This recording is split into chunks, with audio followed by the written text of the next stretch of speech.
Hello friends, welcome to Jeevanya's kitchen. Friends, இன்றைக்கி நம்ம வெங்காயத்தை வச்சு ரொம்ப சிம்பிளான முறையில் நல்லா டேஸ்டியான ஒரு கிரேவி ரெசிபி செய்ய போகிறோம்.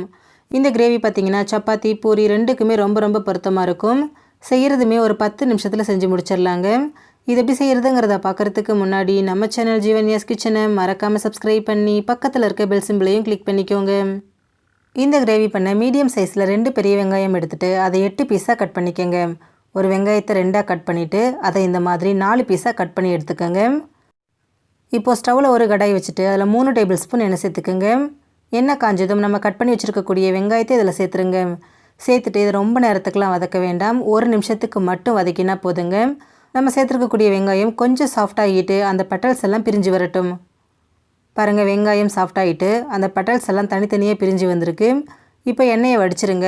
வடிச்சிட்டு அந்த வெங்காயத்தை மட்டும் தனியாக ஒரு பிளேட்டுக்கு மாற்றி வச்சுடுங்க. இது நம்ம கடைசியாக தான் யூஸ் பண்ண போகிறோம். நம்ம சேர்த்த எண்ணெய் எல்லாமே பாருங்கள் அப்படியே தான் இருக்குது. இப்போது அதே எண்ணெயில் 1 டீஸ்பூன் சீரகம் சேர்த்துருங்க. சேர்த்துட்டு இது நல்லா பொரிய விட்டுருங்க. சீரகம் பொரிஞ்சதும் ஒரு வெங்காயத்தை நல்லா பொடியை நறுக்கி சேர்த்துக்கோங்க. சேர்த்துட்டு வெங்காயம் கொஞ்சம் செவக்கிற அளவுக்கு இதை நல்லா வதக்கி விடுங்க. ஸ்டவ்வை ஹை ஃப்ளேமில் வச்சுட்டு வதக்கிக்கோங்க, அப்போ தான் சீக்கிரமாக வதங்கி வரும்.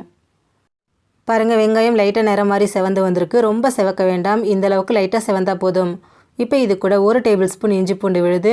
ஃப்ளேவருக்காக 1 பச்சை மிளகாவை கட் பண்ணி சேர்த்துக்கோங்க. கூடவே 2 தக்காளியை பேஸ்ட்டாக அரைச்சி சேர்த்துக்கோங்க.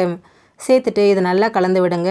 நம்ம சேர்த்துருக்கக்கூடிய இஞ்சி பூண்டோட பச்சை வாசனை முழுமையாக போயிட்டு அந்த தக்காளியில் இருக்கக்கூடிய தண்ணியெல்லாம் வற்றிட்டு எண்ணெய் பிரிஞ்சு வர அளவுக்கு இதை கலந்து விடுங்க.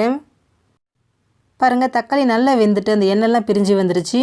இப்போ இது கூட 1/4 டீஸ்பூன் அளவுக்கு மஞ்சள் தூள், 1/2 டீஸ்பூன் தனி மிளகாய் தூள், 1/2 டீஸ்பூன் மல்லித்தூள், 1 டீஸ்பூன் கரம் மசாலா, 1 டீஸ்பூன் உப்பு சேர்த்துக்கோங்க. சேர்த்துட்டு ஸ்டவ் லோ ஃப்ளேமில் வச்சுட்டு இதை நல்லா கலந்து விடுங்க. நம்ம சேர்த்துருக்கக்கூடிய மசாலா கருகாமல் நல்லா ஒன்று சேர்ந்து வர அளவுக்கு மிக்ஸ் பண்ணி விடுங்க. பாருங்கள், நம்ம சேர்த்த மசாலா எல்லாமே நல்லா ஒன்று சேர்ந்து வந்திருக்கு. இப்போ இதில் 2 டேபிள் ஸ்பூன் அளவுக்கு தயிர் சேர்த்துக்கோங்க. தயிர் சேர்த்துட்டு திரும்பவும் ஒரு தடவை இதை நல்லா கலந்து விட்டுருங்க. அந்த மசாலாவோட தயிர் நல்லா ஒன்று சேர்ந்து வரட்டும். பாருங்கள், மசாலா தயிர் எல்லாமே நல்லா ஒன்று சேர்ந்து வந்திருக்கு. இப்போ இதில் தண்ணி சேர்த்துக்கலாம். நான் இன்றைக்கி 3/4 கப் அளவுக்கு தண்ணி சேர்த்துக்கிறேங்க. சேர்த்துட்டு திரும்பவும் ஒரு தடவை இது எல்லாத்தையும் நல்லா ஒன்று சேர்த்து கலந்து விட்டுருங்க.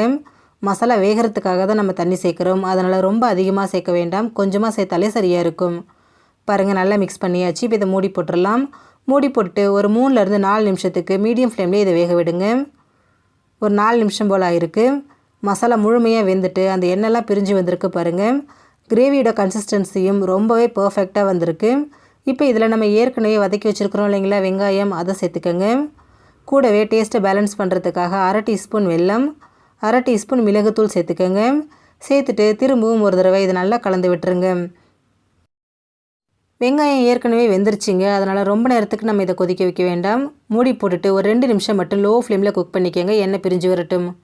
2 நிமிஷத்துலேயே பாருங்கள், நம்ம சேர்த்த எண்ணெய்லாம் பிரிஞ்சு வந்திருக்கு. கிரேவியும் ரொம்ப பர்ஃபெக்டாக வந்திருக்குங்க. இப்போ இதில் கடைசியாக கொஞ்சமாக பொடியை நறுக்கின மல்லி இலையை சேர்த்துருங்க. சேர்த்துட்டு திரும்பவும் ஒரு தடவை இதை நல்லா கலந்துட்டு இதை நம்ம ஸ்டவ்லேருந்து எடுத்துடலாம். ரொம்ப சிம்பிளான முறையில் ரொம்பவே டேஸ்டியான வெங்காய கிரேவி நமக்கு ரெடி ஆகிடுச்சு. ஃப்ரெண்ட்ஸ், நீங்களும் இந்த ரெசிபியை ட்ரை பண்ணி பாருங்கள். இந்த வீடியோ உங்களுக்கு பிடிச்சிருந்தா லைக் பண்ணுங்கள், ஷேர் பண்ணுங்கள், கமெண்ட் பண்ணுங்கள். ஜீவன்யாஸ் கிச்சனை சப்ஸ்கிரைப் பண்ணி பக்கத்தில் இருக்க பெல் சிம்பிளையும் கிளிக் பண்ணிக்கோங்க. அப்போ தான் நம்ம சேனலில் நான் போடுற வீடியோஸோட நோட்டிஃபிகேஷன்ஸ் உடனுக்குடனே உங்களுக்கு வரும். தேங்க்யூ.